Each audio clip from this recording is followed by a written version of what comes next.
Hello and welcome to All About Autism, our monthly charity show here on London Greek Radio, aimed at helping us all understand autism better so that together we can create a better society for autistic people and the whole autism community. My name is Dr. Chris Papadopoulos and I'll be your co-host for the next hour. I'm a father of 3 children, 2 of whom are autistic, and I'm the founder and lead of the London Autism Group charity, and I'm a principal lecturer in public health at the University of Bedfordshire. Today I'm joined by my absolutely amazing co-hosts, both Ellie Golazzi and Lenny Vavarides. How you doing, Lenny and Ellie? Good, you right? Yeah. Good month? Not bad. Can't complain. Done your Christmas shopping yet? Well, No, we could complain. we could complain, but we won't complain. And Lenny, it's a pleasure to be sitting here with you because we've not had a show together before. I know, this is the first Yeah, the first one. time, yeah, because we've always been swapping back and forth. Yeah, I'm very excited. Yeah, so really happy to have you both here.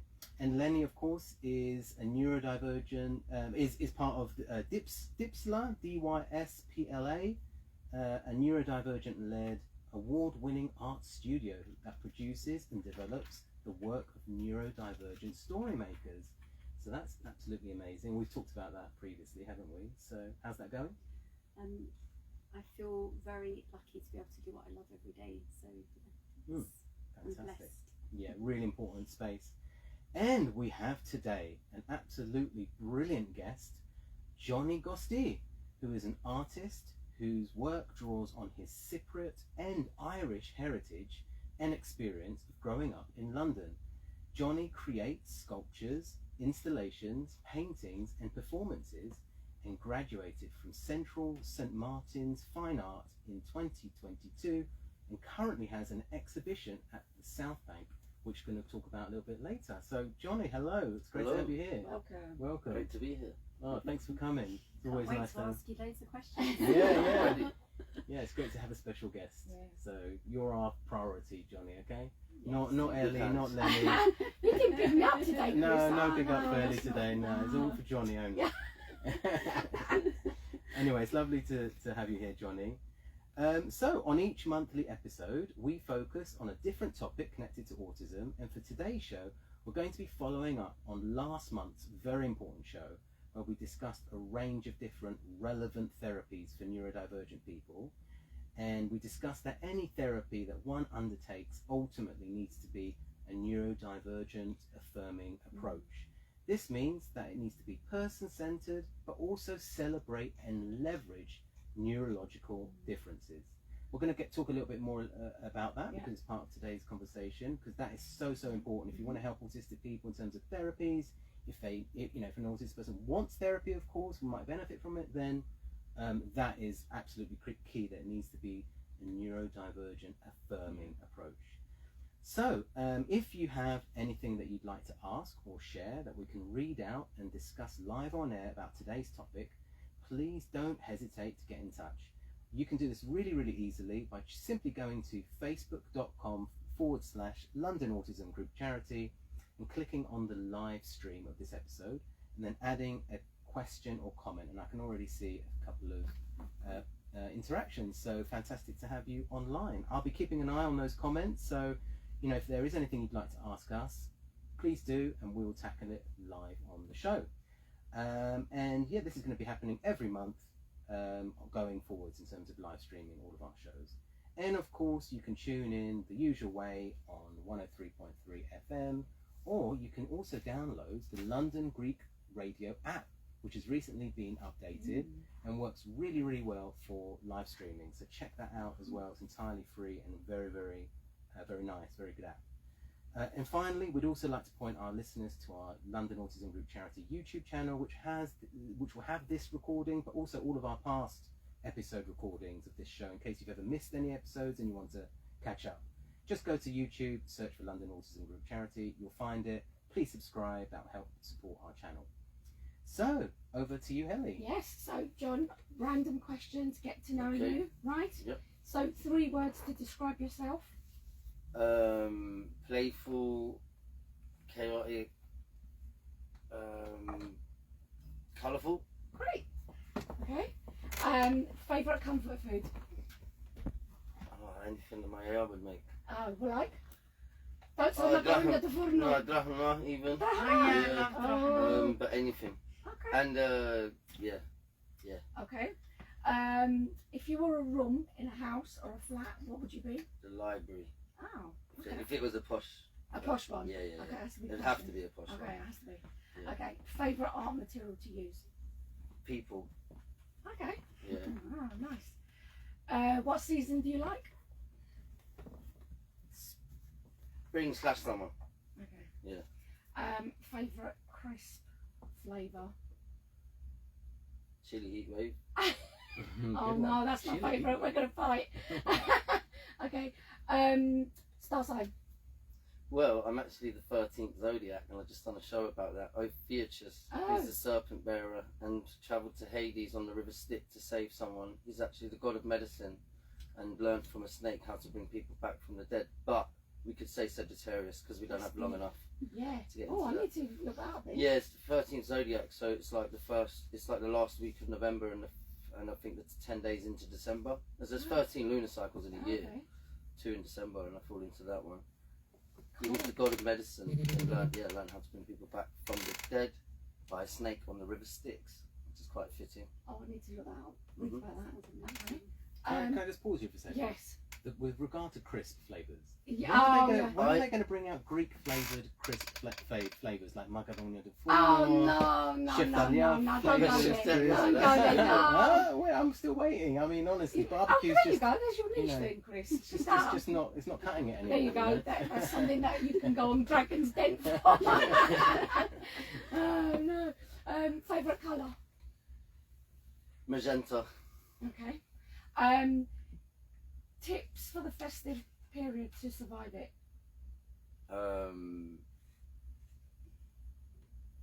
Oh, I don't know. How do I survive it? Getting some naps. Yeah. Yeah, Mm, getting yeah. some That's naps important. and be nice. Yeah. 'Cause I think people can argue at Christmas. They can have argument. They can argue at Well, I Christmas. suppose because families get together and Yeah. it turns. So have your sleep and be nice, and then you won't argue. Hopefully. I agree. Yeah. Don't Yeah. talk about money as well. And Oh yeah. and politics. That's all year round. No, always talk about politics. That's really Politics bad. is everywhere. But Oh, yeah. money, Yeah. you get swore. Maybe not. Yes, I agree. I think that's it. I think Great. that's it. Thank Yeah, you. I've done- Exactly. okay. You were our guinea pig, so I think that went quite Yeah, well, wasn't it? very nice, Thank yeah. you for indulging us in that. So some of tonight's discussion might be hugely emotive and sensitive, affects us in all different ways. So please be kind to yourselves, make yourselves a tea or coffee. If the topic gets a bit too much, you can always catch up on London Autism Group Charity's YouTube channel, which has past all about autism episodes uploaded there in case you ever miss a show and want to catch up. And to find that, just go to YouTube and search for London Autism Group Charity. It's best to subscribe so you don't miss future episodes that we upload there, or you can have any queries, you can get in touch with the charity. So Chris, before we start our conversation with Johnny, can you just recap about the terms neurodivergent versus neurodiversity? Yeah, definitely. So neurodiversity is the idea that everybody has different types of neurological identities and thinking. Yeah. So, you can have people who have quite unique or specific or non-typical perhaps ways of thinking and experiencing and processing the world. So it's not just thinking, it's about feeling and experiencing the world as well, because of course neurology is about how your senses essentially work with the world and how your brain processes information. So that's what neurology is, and neurodiversity is about the idea that we all have different ways of experiencing and feeling the world. And really importantly, the important point about neurodiversity is that there's no wrong way of experiencing and processing the world. They're all relevant, they're all beautiful, they're all individual, and we've got to value them all. It's really important that we don't value perhaps neurotypical ways of thinking over neurodivergent ways of thinking, but which brings me on to what neurodivergence is. And neurodivergence is that subset of neurodiversity, which is about people whose neurological identity and makeup is not perhaps the typical neurological systems that we see in society, which we would refer to as neurotypical people. Yeah. So non-autistic people, for example, or non-ADHD people, people that are not dyslexic, for example, you would call them as neurotypical. And you know, those types of people who are autistic, ADHD, dyslexic, dyspraxic, whatever it might be, you would describe them as neurodivergent. Yeah. So neurodivergent is a subset of neurodiversity, which is Okay. more a broader concept. Yeah, okay, thanks. That's great. So it's good to recap as well. Yeah, yeah. It's And- not always obvious. I think a lot of people Yeah. do get Yeah. neurodiversity and neurodivergence mixed Yes, up a little bit. yeah, They think it's that's right. one and the same thing Yeah. when it's not, it's actually neurodiversity is a broader concept. But the key thing is that we've got to celebrate and That's value right. all of it. That's yeah, it. that's the thing. That's it. So, John, could you describe the journey before you found out you were neurodivergent, and also when you were diagnosed? Sorry, this is a bit of a kind of long-winded question, but Right. we'll kind of recap as well as we go along. And also, how significant to your understanding of some of the challenges that you experienced? So, So, well, it was really quite recently that I realised that ADHD was neurodivergent, yeah? Yeah. And because in my mind, in order to make a decision, you have to have some kind of diversity in you, or some kind of, you know, do we go left or right? And that's kind of how my brain works a bit, but it's kind of, I am at the sort of mercy of distraction. So I do get distracted quite a lot. I was diagnosed with other things first, and those other things I think are entwined with it, but they almost hid it as well. Can you give us an example? Well, to be honest with you, a lot of it led me to sort of drinking, and when I stopped drinking, that's when my ADHD went up, and I really felt it. That was quite a while ago now, but yeah, and then I was diagnosed. I was with child and adolescent mental health services from I think 13, and I was diagnosed I think pretty much straight away with PTSD and depression. Do you think there was a misdiagnosis for being neurodivergent and the system just not recognised, like your school system not knowing, or your doctor not knowing? Or... I definitely had PTSD. I know that, but and I was definitely showing signs. Well, I was depressed, you know, or I was feeling depressed.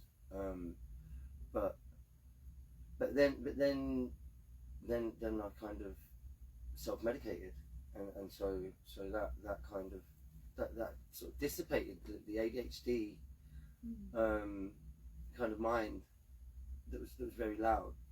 Do you think if you Was dialed down in self-medicating, you know? do you think, This is, sorry Chris, go on, Lenny, go on. this is like quite common, like a lot of neurodivergent people, when they don't know they're neurodivergent, they end up being substance users, whether it's alcohol, drugs, gambling. It's actually a form of self-medicating, but you don't realise that you're self-medicating, and the link between being an addict and having ADHD, like they're almost entwined, because you need that dopamine hit.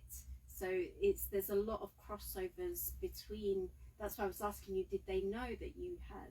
Yeah, that was essentially the question I was Yeah. going to ask. Ah, I you think- see? I think it was later on. If he'd known he Yeah. was autistic ADHD, would do you think he would have self-medicated less?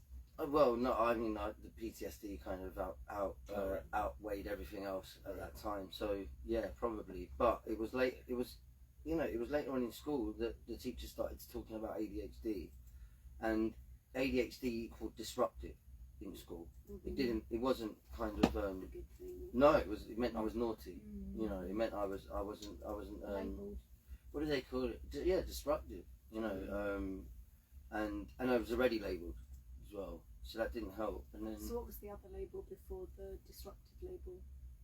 well, I had PTSD, and I was obviously been through something, and I was very young. So whether yeah, I think I went to several mainstream schools as well because of whether it was a misdiagnosis or just not being treated right, or yeah, it was just part of my journey. I was expelled from school in year 9, and then again in, this is permanently, and then again in year 10, and I think twice in year 10, and then I went to pupil referral units, and that's when you really realise that you are outcasted, and that's when things can go pretty bad. But yeah, I mean, maybe if I did get diagnosed, or you know, had the right support. I mean, I had the right support coming from home, but I don't know whether that whether as a teenager I would have been comfortable talking to my parents about these things anyway. Yeah, I mean, like in the school environment. In the school environment, I felt very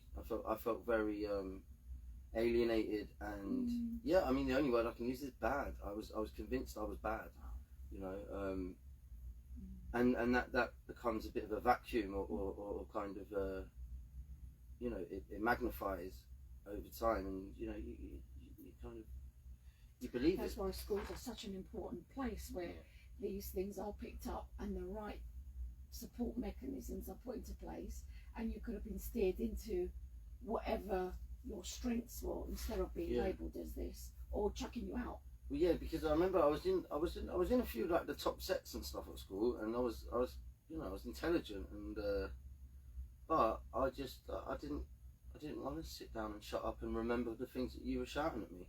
I wanted to ask questions and learn, you know, which was deemed different learning style. And that's just as valid. But you know, everything is so ingrained and structured in certain traditional ways that they're not flexible or accommodating for that. Especially if they don't know that you're autistic or ADHD, they're not going to be thinking, you know, well, Johnny's autistic or ADHD, we'll need to, you know, adapt or accommodate to his learning style. They're not thinking that because you don't have the diagnosis, and they're entrenched in traditional ways of thinking. So it's you are so unlucky, man. Yeah. The term that I remember the teachers saying a lot was troubled. I remember them saying I was troubled. But I mean, it's sad because if they know that you were troubled, I always say that behaviour is communication. Yeah, Do you know what I mean? Like, if they could see you were troubled and your behaviour was showing that, then what does it mean? Yeah. You know, let's investigate. Let's support this kid, not expel him. You know, But a lot of people, even people in the education system, they don't get enough training around neurodivergence.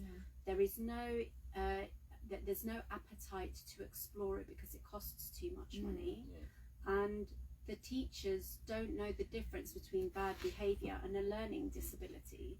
You know, like a lot of the time they are angry at the child for behaving badly, but they wouldn't be angry at a blind kid for being blind, but they're angry at the neurodivergent kids for being neurodivergent because that looks like bad behaviour.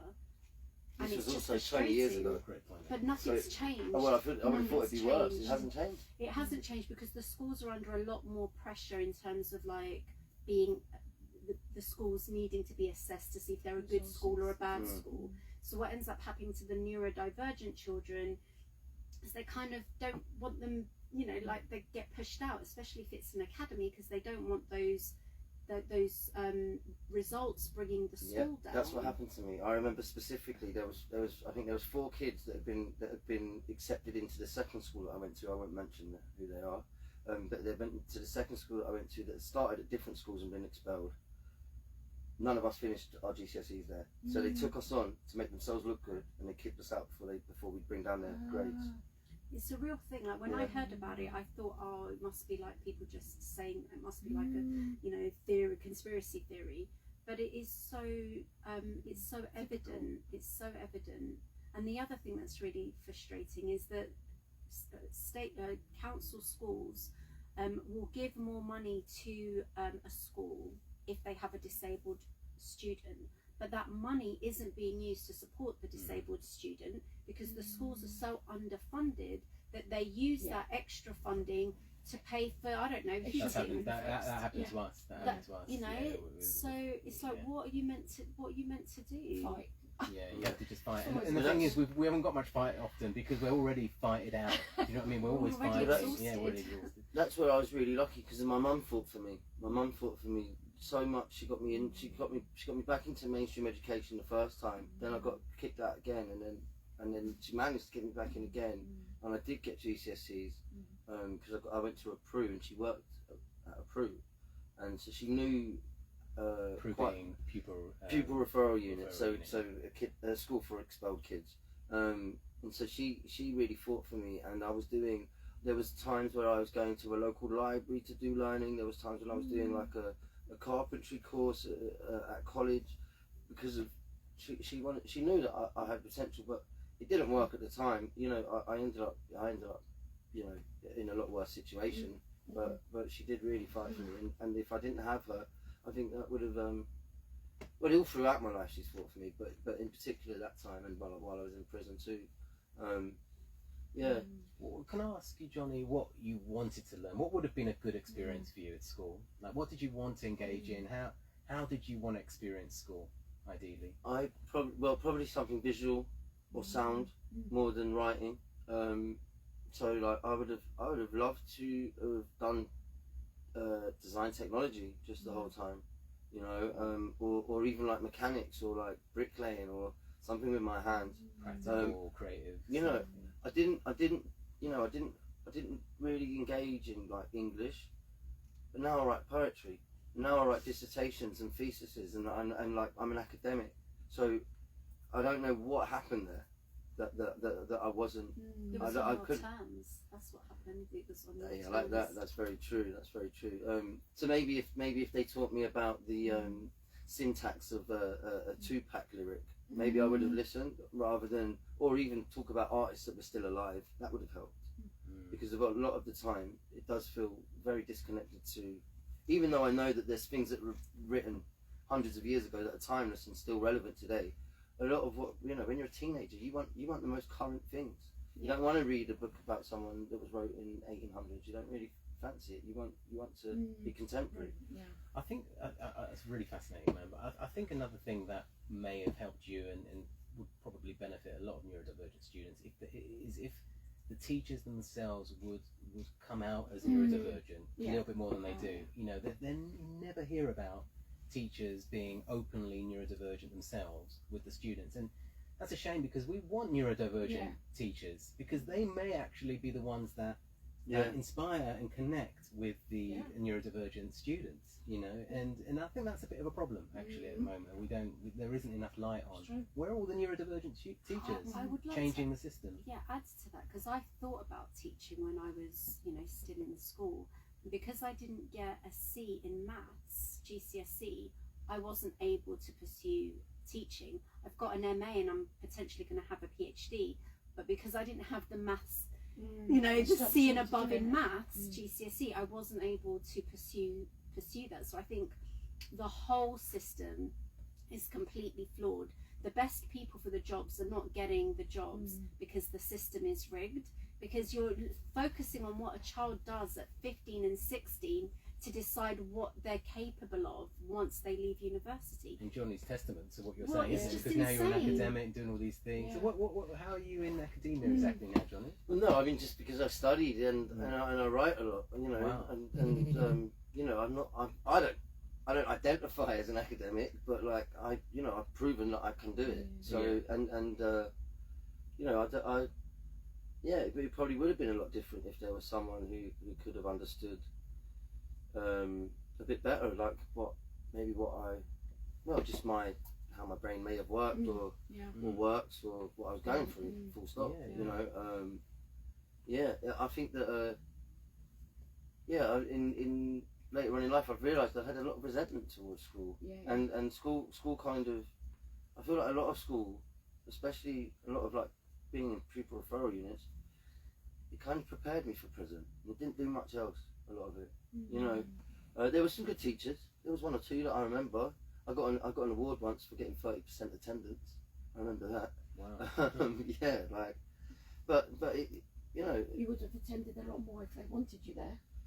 yeah, I think I was kind of analysing that part of my life recently, and I was thinking about why I disliked school and all of that, and I think when I really broke it down, it was because of they failed to care for me, and I didn't realise that. I didn't realise that at the time. I just thought I had an issue with authority, but really I think when you break it down, there was a duty of care that wasn't met, and that's much more real than me saying F the teachers. Yeah. Well, that's really interesting, because I felt the same. I was totally against authority, and it was, now that you've said that, you've hit the nail on the head about care. Yeah. Nobody cared really. Yeah. So I just, You know, I mean, a lot of people have, pushback against authority, but sometimes I wonder, is it authority or is it neurotypical structures? Yeah, that are exactly. asking There you go. as authority? You know what I That's mean? it. Yeah. Because the authority is neurotypical. Yeah. You know. Yeah. But anyway, maybe it's a bit of both. I like that a lot. That's great. No, I think that's dead Yeah, right. it is. Yeah. The rigid systems are like, yeah, they're not for me. not for me either. Well, thank you, Johnny, for that. That's really nice, great of you to say, and I'm very honest and appreciate your honesty and openness. We do have a few comments. We should probably read out before we go to a break. Yeah, go for it. And maybe we can pick this up afterwards. So let me see. So going back to the conversation about medication, I've got a comment here from Bobby saying that many of us who are especially late diagnosed self-medicate and have complex PTSD. So it's relating to that point. And there's someone else here saying that they've had to work through a lot of trauma and again self-medication issues. A lot of that goes hand in hand. Agreement with the comment that all behaviour is communication, something that can be inferred or communicated. Another person, AJ Higgs here, said that she was always told off at home for bad behaviour as well, and it was difficult for her.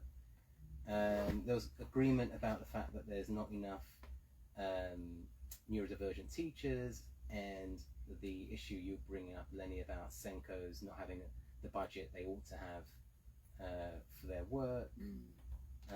So lots of really, really good comments, actually really a lot of engagement today. So thank you. One last comment here from Bobby Ellman saying that it is worse, in Bobby's opinion, it's all worse in primary and secondary.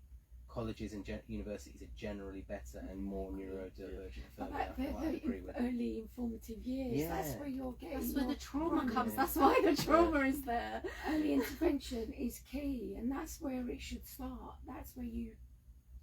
Yeah, got another comment here saying that he was the quiet kid at the back of the class and he felt that like nobody cared. You know, I mean that's the thing. You've got to feel like people. You know, you've got to feel cared for in the classroom environment. I was very much that kid as well. I didn't really speak much when I was a small child. I didn't really talk that much, and yeah, I remember like I pretend to sing hymns, and I didn't want to be in the year 6 play and stuff like that because I thought everybody's eyes on me was too much. So I don't know what's going on there, but I'm a performance artist, so kind of over it. So we'll get back to that. I think now probably go for a break. So please stay tuned, everybody, for the show. We'll be back in a couple of minutes. As I said previously, if you want to put in any comments or questions, please feel free to go to facebook.com/London Autism Group Charity. We do have this amazing guest, Johnny Costi, today, so feel free to ask him anything you'd like, and we'll pick it up after the break, so stay tuned. Welcome back, everyone. You're listening to the All About Autism show on LGR. We're here on the first Thursday of every month, and we'll be on air until 8 p.m. tonight. We have a very special guest on the show tonight, Johnny Costi, talking about his art practice and the therapeutic benefits. Yeah, so thank you, Lenny, for that. Let's pick that up, actually, the way that you've used art, Johnny, to support yourself and the community, I suppose, therapeutically. So yeah, you've got this exhibition. Can you tell us a little bit more about that? So the exhibition is called No Comment. It's curated by myself and Jeremy Della for the Cursler Arts, which is a charity, a prison arts charity. So there's 7,500 submissions this year that we had to go through. It's open to secure hospitals, young offenders institutions, deportation centres, and some probation officers send in work too. It's not that common, but they do.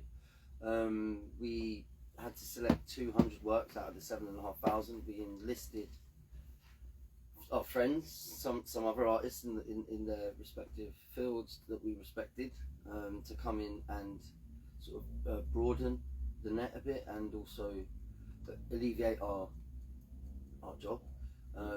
So yeah, we were invited to Cursler, their building, which is next to one with Scrubs in West London.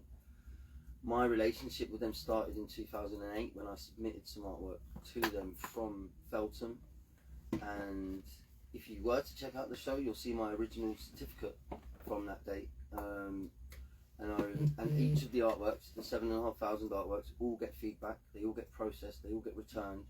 And you can go to the show and you can write feedback directly to the artists. Wow. I did. Yes, It good. took so long.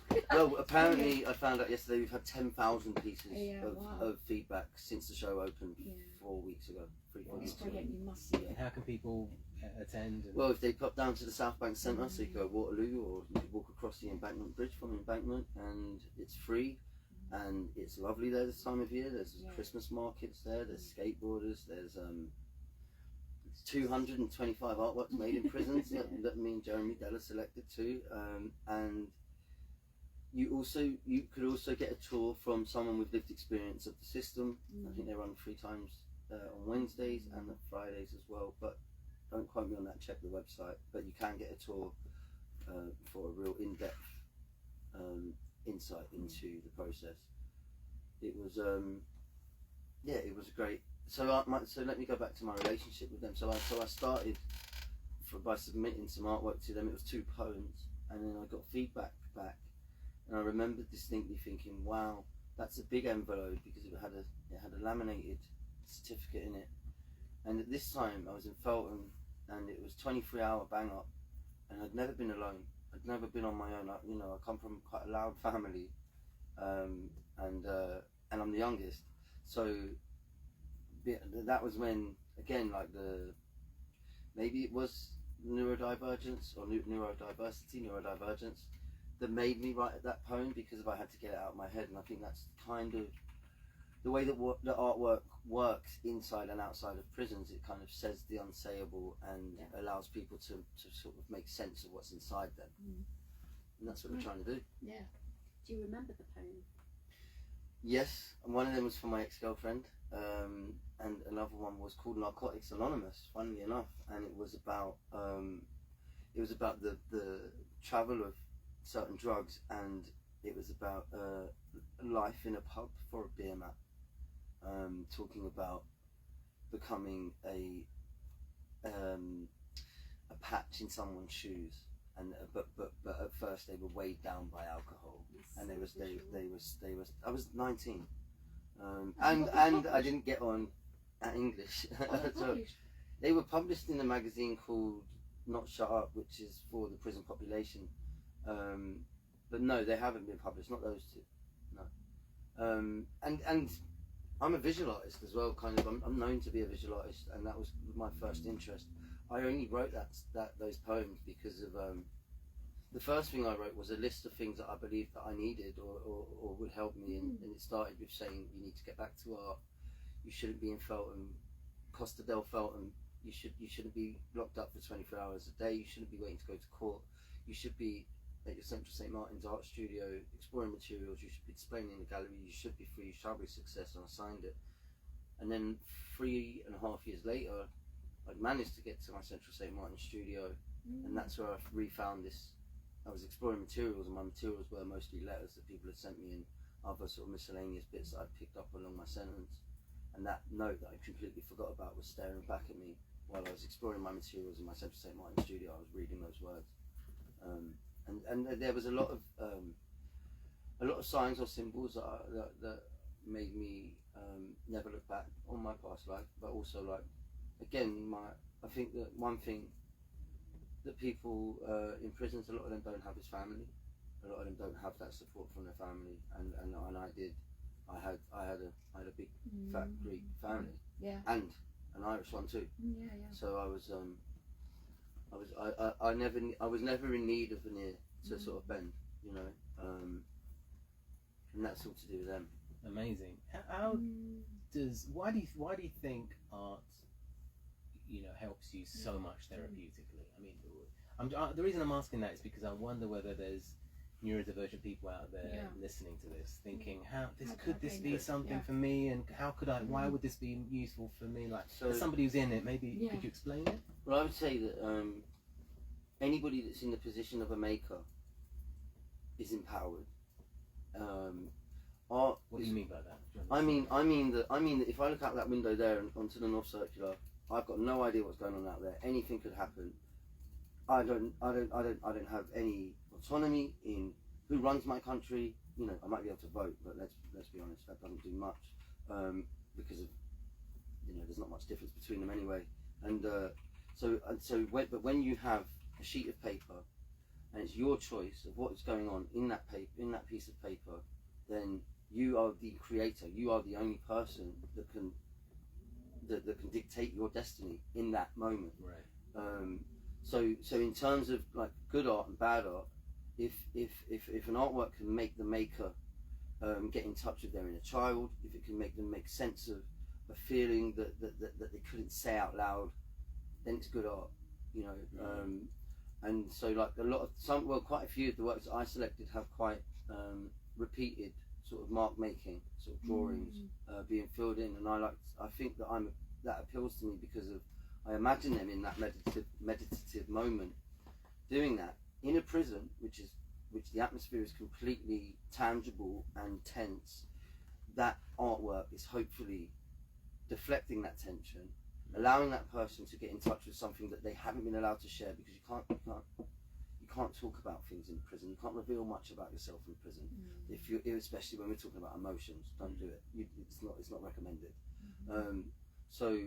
So I think that's I mean any form of art, even cooking, can kind of bring you into that sense of control.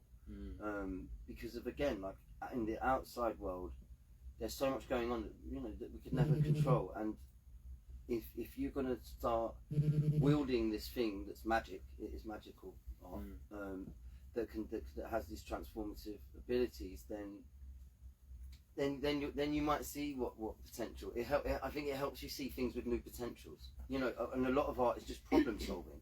So if I'm making a colour, I need to figure out how much yellow I want in to make my green that yellowy green. I need to figure out, oh, I didn't like that mark there, so let me rub that out. Let me go back.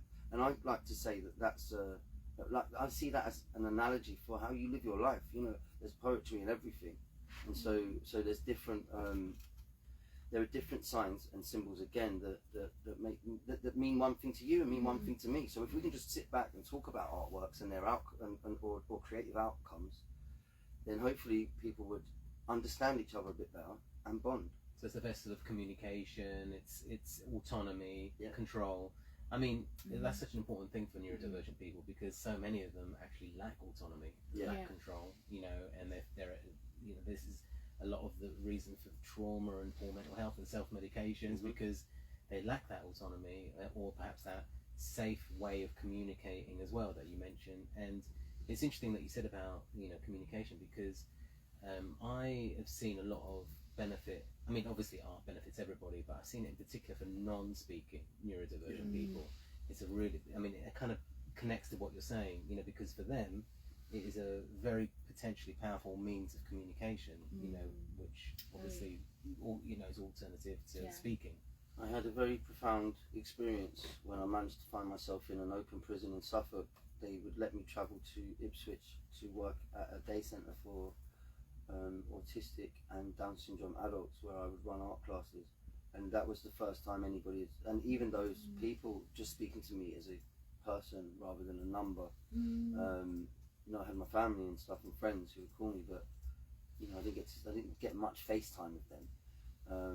So like that experience really made me think again about like the healing properties of art. Art has definitely saved my life, you know, along with the support I've had from people. But I think that especially for working class people, it can really change how you perceive yourself and what you deserve, or like what you're capable of. Because for me there was a lot of where art is intentionally kind of packaged as this elitist and exclusive club and really expensive shiny objects, when really it should be treated as human behaviour. You know, everybody should make art. We don't wonder why birds sing. We don't, you know, we kind of know why they sing, and it's quite rude. But we don't question it as like, oh, are they good at singing? No, they're singing. So why don't we just make art? You know, it's visual language is the first language you learn. You know, as well. So and I think that's, you know, it's just something. It's just a shame that it feels like that thing being missed is kind of by design. You know, it's not an accident that people are missing out on art. I mean, I think to follow on from that, the fact that since 2010, under the Tory government, they removed the opportunity to do an art GCSE. It feels very deliberate that they don't want us to know how powerful art is, because through art we don't only understand ourselves, but we find a way to self-soothe that doesn't involve expensive, expensive other things, expensive other substances. Art keeps us healing from the inside on our own terms, with our own autonomy. And if people realize how powerful that is, then we're going to buy less. You know, we're going to be less damaged. We're going to need less medicine. And I do think it is designed to be this way. Otherwise, why would you stop children doing an art GCSE or a music GCSE or a drama GCSE? These should be standard in all schools, and they're not standard in all schools. And going on from that, our country, well, Britain, England, our biggest export is probably culture. Yeah. You know, so that we've got great, well, we've had great musicians and great artists. We still have some great artists and stuff. But like, and every pound that's invested into culture, £2, you get £2 back. So there's obviously a reason why they're not doing it. And I do think that like that enrichment would maybe make you question things a bit more. And that's maybe not. That doesn't suit the agenda. Yeah.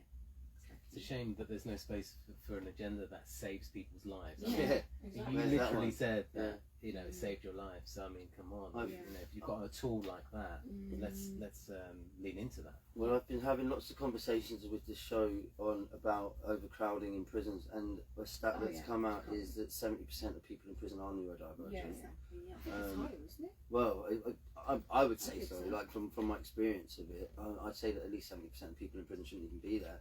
But then also lots of like massive questions about how do we solve overcrowding, and not like sort of going. Well, I've noticed, like, and I've experienced, people always ask, why did you go to prison? Like, what did you do to go to prison? Not what happened that led you on that path, right? And even going to prison, like I said earlier, it starts at school. Yeah. So you know, that's kind of where I think the real work has to happen. In order to break that chain, you know, we have to address what's going on in our schools. I mean, I was doing some work in a PRU, and one of the teachers said once they get to the PRU, it's already too late. It's already too Even late. if the that's a teacher already shame. believes that, then you know. It's already too Shame. late. Yeah. Because the culture around those children, they don't believe there's anything else. No. You know, Yeah. they don't believe they have a future, so they don't care. That was me, 100%. I'd resigned myself to a life of crime and punishment by about 15. Yeah, I thought that was it. Yeah. Yeah, 100%. So many kids still feel like that. Yeah. That's what I'm trying to share this my journey, because of it, that's not the case. You can reinvent yourself. You know. Johnny, how can people contact you? You know, maybe learn more about your work, contact you, because obviously we've got to wrap up in a couple of minutes. So Well, maybe... you can find me on Instagram at Bapu Costi, Bapu_Costi, spelt wrong as well. BAPOU _ Costi, COSTI. That's the correct way, isn't it? I don't know. It's two P's. Yeah, I don't know. No, I I've don't- always thought of it like that. I but- think Oh, I think that's it is. kind of like the English, Yeah, it's the English way. Greek Oh, is way. it? Yeah. Oh, right. All that, yeah. And you can go on my website, which is I'll type that out as well. Sorry. The website is www.johncostiart.com, and on there there'll be a contact if you wanted to email me. JohnCosti.com. JohnCostiArt. Oh, sorry. Yeah, that's it. Can yeah. people buy your work? People can buy my work. I'm in the process of setting up a shop on my website, so in the new year there will be one. But they can also come to my show at the Southbank Centre, which is on to the 15th. And in the new year, I will be developing a new show called Bapu's Bubbles, and I won't talk any more about that. Oh, you'll have to come Alright. back and tell Yeah, us come about back. it then. Yeah. Well, thank you, Johnny, for coming today. You're very welcome. Our next show is going to take place on the 2nd of January at 7 o'clock, as always, which is, as always, the first Thursday of the month. We're going to be live streaming as usual, so please feel free to stop by and ask a question during the show. I'd also like to remind you about our charity community cafes, which are currently at Southgate, Islington, Ealing, Woodford, Grays, and now we have one in Lewisham as well. So, thanks again. Big thanks, Johnny. Yeah, thank you so thank you. much That's for not coming. enough time, I is learned it? a lot listening from you. It was fantastic, and it went 1 really hour quickly. isn't It's enough. not It's not enough. Thank you, Lenny. Thank you, Ellie. And also thank you to the amazing Tony and Neofido for helping with the background. And stay tuned for the amazing Andonis Brogubio, who's up next. Thank you very much. Have a good month.